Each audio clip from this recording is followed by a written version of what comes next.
Good day, everyone. I'm recording this from home. Kaya just bear with me if you could hear dogs bark because our house or our dog house is just beside our house kasi small house lang kasi amin. Studio type lang siya. So, ang dog namin nandyan lang. Yung cage niya nandyan lang sa gilid mismo. Okay. Welcome to the chapter 2 in our research writing. Magsusulat na po tayo ng related literature. Research writing, as I've said, challenging siya. Pero ito yung part ang pinaka-challenging at dito na part masusubok ang patience mo. Dito din masusubok ang pagpulaw-pulaw nimo because in this chapter, one chapter lang ito ha, ang related literature. In this chapter alone, you need to incorporate, you need to utilize all your necessary skills in summarizing, paraphrasing, magbabasa ka pa, and then you will evaluate kung maganda ba itong source na ito, will it help my study, related ba ito ng mga concepts sa study ko, so mga ganun. You need to be critical in writing this related literature. That's why I would advise that the student who will be assigned to write this chapter should have a liter of patience, not just ounce, but a liter of patience. At saka yung magtatrabaho talaga kasi laborious ito. Ito talaga na part ang very laborious kay daghan kay himuon ani matas gid imong patience di ari. But of course, it should not be credited to one person only, but the three of you in your group, kasi tatlo, di ba kayo in a group, the three of you in a group should help one another. Pero yung student dapat na ma-assign dito, yung kumbaga pinaka-bright sa tanan. Pinaka-bright sa tanan. Because hindi ka lang kukuha ng source, kukuha ng ganitong sentence. Kasi ang gagawin mo pa dun is tahi-tahiin mo pa yun, dami mong gagawin. So, please be wise in selecting who should write this part. Our discussion will run from what a related literature review of related literature is, uh, how to draft literature or how to write related literature, and what are the necessary skills uh, in writing and in searching for literature. Okay, what is RRL? First, before I will define what an RRL is, I would want you to remember that an RRL is the backbone of your study. Why backbone? Because it gives shape to your study. Dito kasi papasok yung mga concepts, yung mga theories that support your study. So through that, makikita ng mga readers ninyo or those persons interested in your study na ito pala yung mga concepts, previous researches na related dito sa research na ito. That's why backbone siya ng study mo. First, it is an important component of research regardless of the type. So, yun nga ang sabi ko, it's the backbone of your study. Regardless kung quantitative man yan, qualitative ang research mo, may RRL talaga yan. And it is an account of what has been published by other researchers. As what I've said in my previous discussion, no one monopolized the knowledge in the world. Uh, Not even Albert Einstein. Di ba matalino si Albert Einstein? Meron din siyang mga bagay na hindi alam na na-discover pala ni halimbawa, Victor Frankenstein, kasi napanood ko kanina. So, mga ganun. Siguro si God lang nakakaalam ng lahat ng bagay. Pero, may alam ako na hindi mo alam at saka meron din ikaw na alam na hindi ko alam. So, ganun po yun. Hindi lang ikaw ang nakadiscover ng problem na yan, who have experienced that problem, but there are other people who have encountered that problem, but they found solutions to it in a different setting and from different respondents. So, sa imuha, different setting po siya and different respondents. So, inana ang RRL. The third definition of an RRL is it is an academic text that provides an overview of a particular topic. So remember in your EAP or EAPP, or English for Academic and Professional Purposes, a research or a research project is on academic text. What are the purposes of having an RRL? First is to find out the connection of your research to the current conditions or situations of the world. Diba? Your research should solve the society's problem or to the organization's problem. So, lisod pod no, imo research, dili siya makarelate or dili siya maka-find in connection sa current conditions. So, it should find connection to the present world. To know more about theories or concepts underlying your research and to learn from them with respect to your own research study. So, kung halimbawa, maka-research ka dito nga, ay, ani na yung study, ani, pero mali lagi niyang giingon. No, kasi different in context pagkakandak ato ng study. Kato mga previous study na gikandak at sa mga researchers, imuha pod, different po siya na concept. So, you need to respect the previous studies being conducted dealing with the same topic of yours. Third is to discover the relation of your research with previous research studies. Yun ang sabi ko. And then, fourth is to obtain information and the accuracy or relevance of your research questions. Di ba sabi ko sa, nakalimutan ko anong week yon, your research questions fuel your research. It propels, it moves your research. So one way of knowing how accurate or relevant your research question is by having an RRL. And then fifth one is to familiarize yourself with technical terms related to your research. So sa mga RRL, sa mga sources na makita nyo, may mga jargons or yung mga terms exclusive for that field. Halimbawa sa natural science, you will be studying natural science. So may mga terms sila that are exclusive for that field. And by having an RRL, you will get acquainted, you will be familiarized, you will get acquainted with those technical terms. Literature search, what is it? It is a stage in which a researcher systematically looks for and selects reference materials relevant to the study. So, ang tawag sa inyuhang pagpulaw-pulaw, mangita og mga sources, tawag doon is literature search. So, dili na siya pageant ha, search for binibining ani-ani. So, it's a search for knowledge. You will just not, search sources and then put it in your RRL, but you need to do it systematically. I-record mo anong sinasabi niya dito, sino nagsabi nito, who is the author of this phrase, of this quotation, and then what year it was published, anong pangalan ng journal. So, ganun no, systematic siya.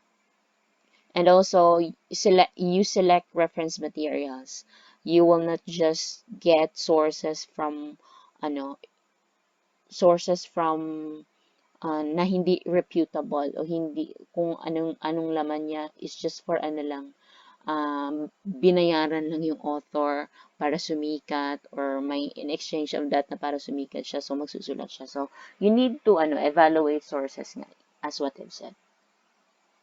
There are points to remember to guide you in conducting literature research. First, identify the topics and concepts. I could not read it kasi natatakpan siya. Concepts need to incorporate into your paper. Of course, you identify kung ano bang anong research mo. Lisod pud no, mangita kag RRL tapos wala ka kabalo sa imuhang pangitaon. So, identify first kung unsa ba itong mga concepts sa imong pangitaon. Halimbawa, you will talk about teenage pregnancy o mga inana. So, mo to imong i-search sa mo to yung pangitaon sa mga sources eh.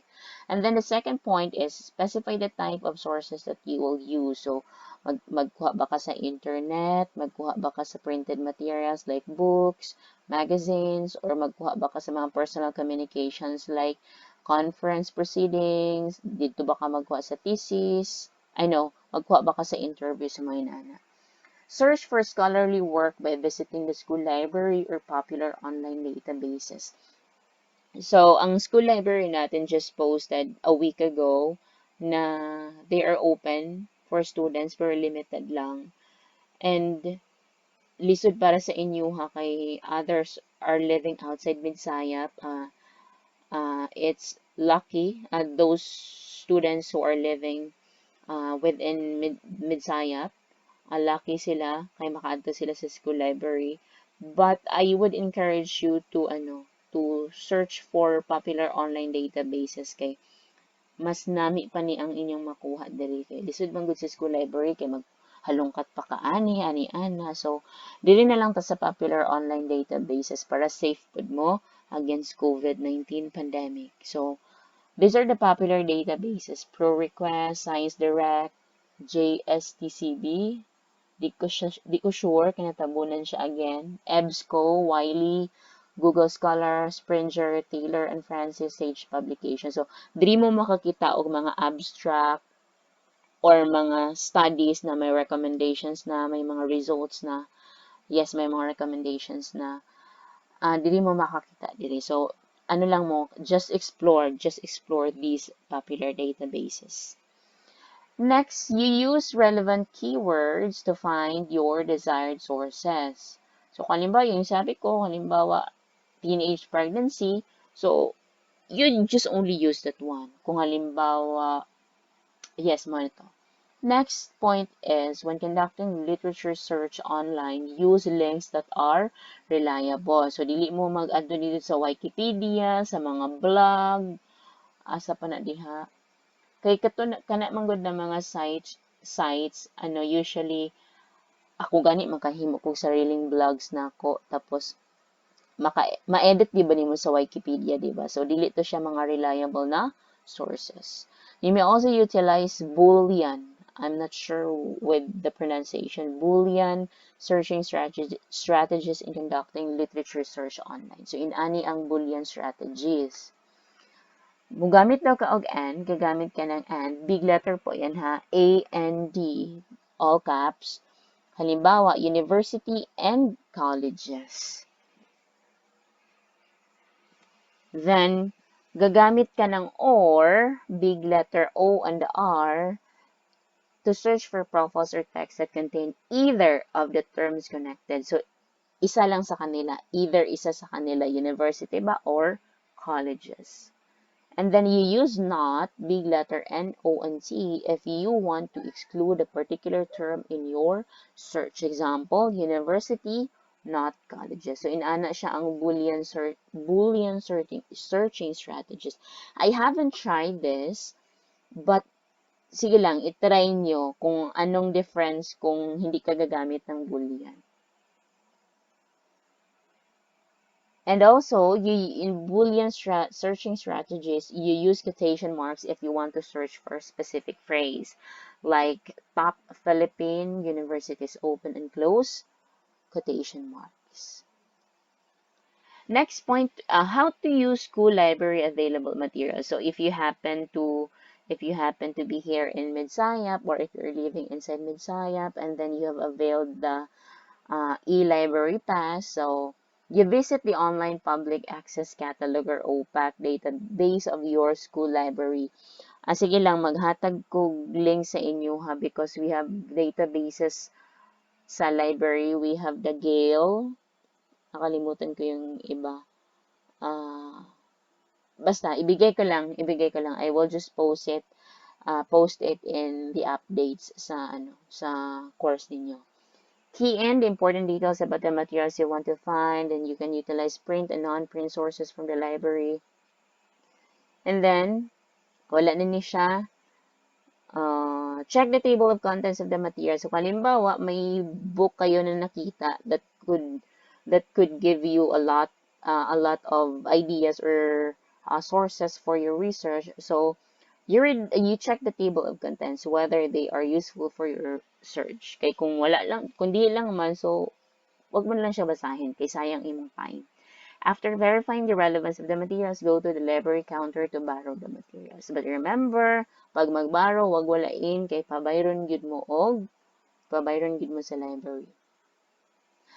What is or how should an RRL in quantitative looks like, or what is is the RRL in quantitative research? We have two basic methods of reviewing the related literature. For qualitative research, for sure, dili ninyo himuon ni kay quantitative man ta, it's done in a traditional way. Qualitative research begins with research questions, but these are open-ended and subjective questions. For sure, your teacher in PR1 have taught you with this. But in our research, PR2, quantitative research, it will be done systematically. It is a question-driven methodology. It is done by beginning the research by asking one big question that states the main problem of the research and a set of sub-questions that deal with specific aspects of the research. Questions in quantitative research aim at obtaining exact, specific, and objective answers which origin or sources are easy to trace. Later, you would come to terms paano ba simulan yung quantitative research when I will discuss how to draft it. These are the sequential steps in conducting a systematic review. So, mo ni unahon, clarifying the research questions. So, unsa ba to imong mga research questions? So, intindihan sa to imong mga research questions. Then, planning the research based on your understanding of the research questions. So, how did you understand the research question? So, planuhon mo unsaon nimo siya pag-search. Di lang strike anywhere nga, mag-search lang ko. No. You plan it well. Then, searching for literature. You proceed to searching for literature na. And then, listing criteria for considering the values of the written work. So, i-evaluate it. Ano ba siya? Reputable source ba ni siya? Or binayran lang ba ng author ani sa mga inana? And then, evaluate the quality of previous research studies. Kung halimbawa, nami ba to ang studies na na-yield, lami ba to ang results nga na-yield ani nga study. So, i-evaluate also. Dili kay, mao na ni, kay pareho mi og research study, isali na ako ni. No, you need to evaluate it first. Kay, nami pod biya ng na-equality ang atong napili. Ana man gyud ta permino, we should always select the best. F is summarizing the various forms of knowledge collected. So, mo ani ma-apply na ninyo inyuhang skill ani sa EAPP nga summarizing. So, I will not explain it further kay explain nako siya sa last part sa atong discussion. Ano unsa ba ning meta-analysis in quantitative research? Ang meta-analysis ginatawag sa quantitative research in the RRL, it is a kind of review of related literature in which you re-examine and combine the results of two or more statistical studies to come out with a grand total to indicate stronger effects of the research outcome. Kasi in your RRL, you will be combining halimbawa nakita mo same studies lang sila, same study lang. Tapos, same po ang result. So, how could you combine that one? So, main ana, no? You will combine studies, you will combine concepts, i-relate ni mo ang giingon ni Ani, sa kay Ani. So, ang tawag dito nga, ang tawag dito na, sorry, ang tawag dito is meta-analysis. It helps in guaranteeing the precision of the measuring method used in quantitative research. How to evaluate and analyze the selected work. So, in-ani na imong himuon. Halimbawa, nakapili na ka. Mo na ni imong mga napili. So, 1. Obtain an overview of the reference you selected. So, tanaw nang nimo dito unsa bay gina-discuss ani. So, you will just have an overview of that selected work of yours. 2. When evaluating research articles, find out if they are published by a reputable publisher, journal, and written by legitimate scholars in your field of the study, like IP Science. You can refer these sites para makita mo kung reputable ba yung publisher na yon, journal, and written by legitimate scholars. Or dito sa LCVR, when I conducted my studies in masters, may kasi kami, may research kasi kami sa masters namin, first semester. So, nakakuha ko din dagan sa Elsevier o sa Science Direct. So, helpful dito kayo sila ng mga databases. Third, as much as possible, refrain from using references published by predatory journals. So, mo niya akong giingon. And they are just writing it to be paid or may reason sila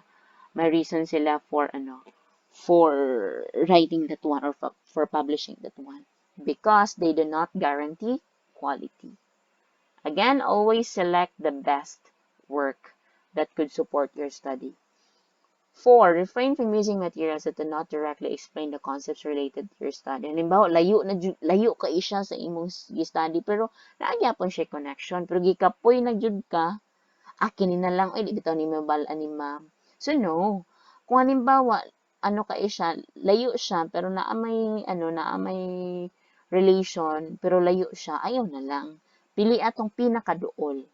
Again, the best source for your work. As much as possible, use references that have been published within the last 5 years. So, this year is 2020, so you move 5 years backward. So, buguan kog math. 2015, no? So, 2015 up. So, you will select works that are published in 2015 up to 2020. And then, group the reference according to the categories you use during your literature search. I-group nimo siya, internet ba ni, book ba ni, kung halimbawa, gi-categorize nimo siya nga, diri na ako ibutang ni, halimbawa, nag-search kong teenage pregnancy, mo ni ang mga works nga nag-support ani. Diri na pod, lahi na pod na siya. So, depende sa inyo ha, depende sa inyong atake. If a material appears to be relevant to your topic, current and reliable, continue reading its content because you will not be wasting time. Kaya kung di naman siya, kung irrelevant lang man na siya, ay ayun na lang, basahag tiwas. Carefully read each of the materials you will incorporate into your literature review. Basahon gyud, dili kay magpalak-palak nga, para mahuman na ni, oy, ako na lang i-appeal. No. You read before you will incorporate it into your RRL. Use a concept map if you want to see the relationship, similarities, and differences among the materials you have read. So, kung halimbawa, libog jud kay ka, unsa na itong giingon ni Ana. So, maghimo ka concept map. Halimbawa, butang nimo sa tunga, nag-ingon si Ani nga mao daw ni. Tapos, niingon pod si Ani nga mao pod ni. So, you will just make a concept map. So, alam niyo 'di ba ang concept map, 'di ba? Para siyang graphic organizer. Okay, how to draft literature review. So, you listen to this attentively, kay it will help you in writing, in composing your RRL. One strategy that you may use in writing your literature review is to get a model paper that deals with a topic similar to yours. Pag halimbawa katong naging advisor ko sa qualitative research, tapos dili man ko familiar sa qualitative research, kay quanti pala ako na-conduct. So, I cannot give what I do not have. So, ang ginawa ko, nanghiram ako ng thesis sa graduate school na qualitative research. And then, yun ang binasihan ko. Paano ba dapat isusulat yung RRL na yun? Tapos, madali lang. Kasi, titingnan mo lang doon paano niya sinulat yung RRL niya. So, you get your sample model or model paper. And in the introductory portion, provide an overview of what can be found in your literature review.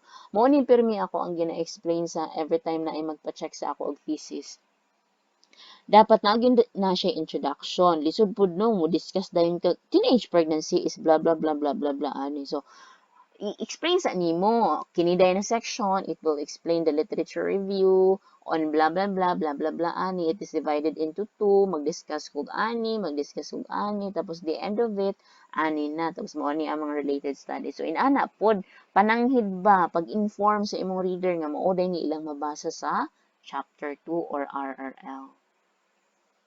3. Divide the literature into two subsections. So meron tayong two divisions ani, RRL o RRS. Pero ang tawag ani isa conceptual literature, it explains concepts relevant to your study, at ang isa related literature or the related studies. It presents studies similar to your own. So different ang related literature ha o different ang related studies. Kaya ang related studies, it will give you results man nga pareha sa imong ginastudihan. 4. When writing the conceptual literature, you may use concepts from the title of the reference or the specific questions and objectives of your research. For the related studies, you may arrange them in 3 ways. So, sa related studies lang niya, pwedeng by theme, halimbawa similar studies are grouped together, by chronologically or from the earliest to the latest, and by type, foreign ba or local studies. Unsa ba imong unahon, foreign study ba or local studies? So, mo ni siyang arrangement in writing RRL. Thematic arrangement, chronological arrangement, and typological arrangement. At the end of the related studies section, kung nagbutang kag introduction, magbutang pod kag conclusion or ending, na mo kag goodbye, may ana ba. So you write a synthesis that shows the research gap. So unsa ba ng synthesis didto makabutang dito ang research gap. Unsa itong research gap? Ang loophole na dapat i-fill in sa inyuhang research. 6. If you cannot explain some concepts in detail due to space constraints, you may direct the readers to a particular scholarly work that discusses the said topic more extensively. I haven't tried this, but you could do this. You will just research on how to do it. Pwede din kayo mag-ask sa akin, pero mag-a-ask din ako sa mas expert dito. Use cohesive devices throughout the literature review to link one idea to another. So ba itong mga cohesive devices or transitional devices like although, despite, consequently, so mga you use those devices to weave the ideas inside the RRL. And use headings and subheadings. So, babalan ninyo na unsa na ang headings at saka subheadings. Halimbawa, teenage pregnancy. Tapos, ang subheadings niya is, may categories ang teenage pregnancy from about 10 to 15, tapos 16 to 20 years old. Be sure to apply the principle of cohesiveness when writing your literature review. Sa ganin cohesion, all the details or all the sentences in your paragraph or in the whole text should support to the main idea. Lisod pod no, lahi imong ginaistorya dito, tapos lahi pod imong main idea. 10. Use direct quotation sparingly.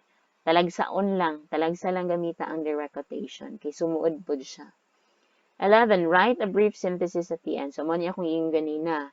Ang synthesis sa end, mo na imong conclusion. To show this scholarly work shape your paper and to further reinforce the research gaps these studies have yet to fill. And then survey all possible sources before claiming that no studies have been conducted on a particular topic. Halimbawa, mag-claim ka na ang imuhang topic is underexplored kay wala ka ay nag-study ani. So ayon sa pagbuot-buot og istorya ha.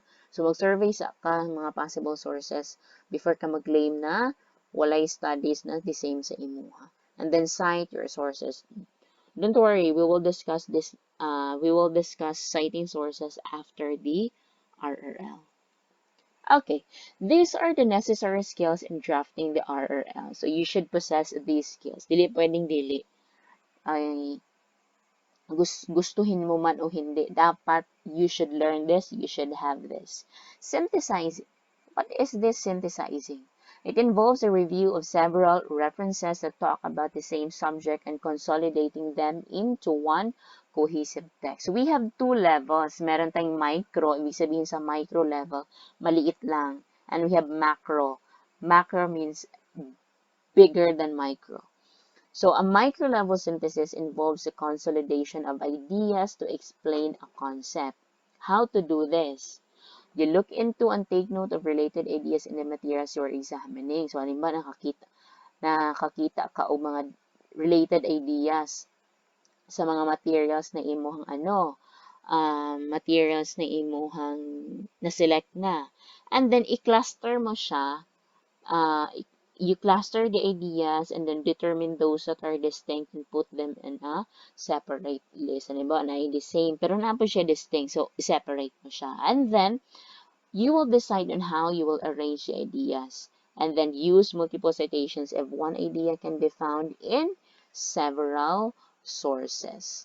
Insert the corresponding citations while writing the synthesis. So, always use the in-text citation. Always cite the source.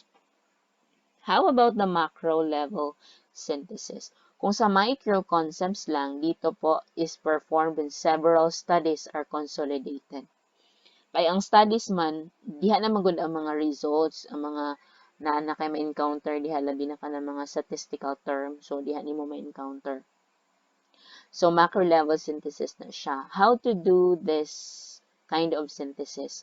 Note any similarities and differences across your references that are relevant to your paper. So you will not just only take note of the similarities, but also the differences. Take note of the issues that were not addressed by your references, and then arrange the related studies and references logically. This can be done either thematically or chronologically. Depende po sa gusto ninyong arrangement. Next skill is note-taking.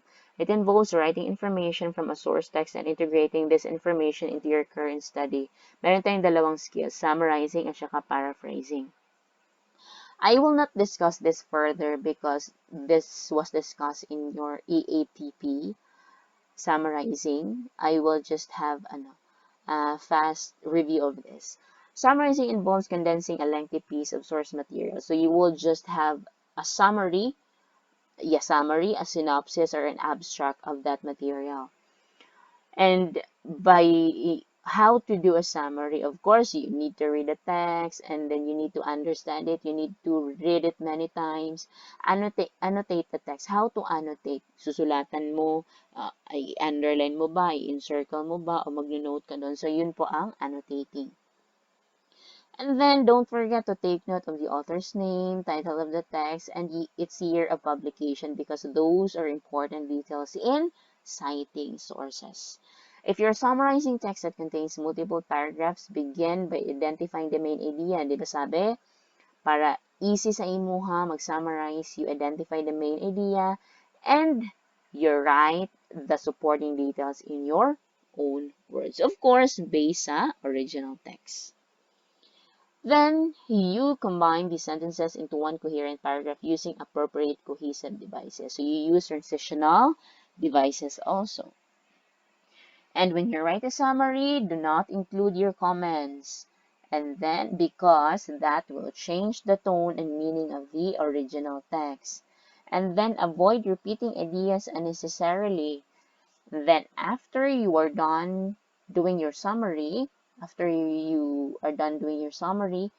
compare your summary from the original text para ma-ensure mo yung accuracy niya. Wala bang kulang? Wala bang dinagdag, wala bang binawas sa mga ganun. And then always cite your source. Paraphrasing is a smaller scale compared to summarizing. Kaya ang paraphrasing naman, you just have to reword mga 3 to 5 sentences. Pero ang summarizing kasi, you will deal with the whole text. So, paraphrasing involves rewording ideas from the original text in a more detailed way. So, same gihapon, ang paraphrasing, you read the passage thoroughly, balik-balikon nimo to comprehend it very well. Highlight the relevant words or you annotate it and retain them in your paraphrase text. So, yung mga key terms or the key concepts doon sa passage na yon, you retain those kasi importante yon. And you may also annotate the text if needed. Yun nga, annotate. You encircle, you underline, you put your notes, and then refrain from constantly looking at the original text. Kaya nga, no, kung sikag tanaw sa original text, may possibility nga, ang imuhang ginahimo na paraphrasing, ay ang imong gihimo na paraphrase, it will be a perfect resemblance of the original text. And then when paraphrasing text at the word level, use a synonym that fits the text. And then kung sentence level naman, you transform an active sentence. Ano ba yung mga active sentence? Halimbawa, I run fast. Active sentence to siya. Tapos, ang passive sentence naman is, halimbawa, nakalimutan ko ano na lesson. I will just give you another sentence. You transform an active sentence into passive sentence. An example of an active sentence is, halimbawa, Michael gave the phone to Paula. Okay? That is an active sentence. Pwede nimo tong i-convert an active sentence into passive. How to convert it? The phone was given by Michael to Paula. So, inato ang passive sentence. And also, you transform complex sentence into simple sentences or vice versa. Retain the tone of the original text. So, ano ba yung tone? Halimbawa, nagko-convince doon. So, you should retain the tone. Kaya kung nag-paraphrase ka, tapos dapat ang tone doon sa original text is dapat to convince, to persuade, tapos sa imuha dito, lahi man ang tone. So, avoid doing that one. You should retain the tone of the original text. And of course, again, cite the sources properly. That's the end of our discussion, and happy writing.